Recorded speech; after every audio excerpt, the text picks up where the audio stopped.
আসসালামু আলাইকুম। দেখেন, আজকে সেপ্টেম্বরের 22 তারিখ। গভীর নিম্নচাপ করছে। নিম্নচাপের কারণে দেখেন কি পরিমাণের বাতাস। আকাশের অবস্থা তো খারাপই, তারপর বাতাস, প্রচুর বাতাস। এই যে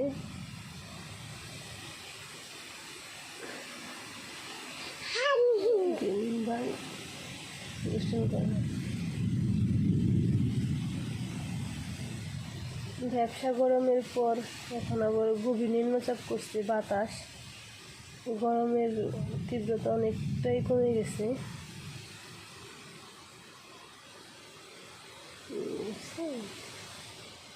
কত বাতাস, দেখো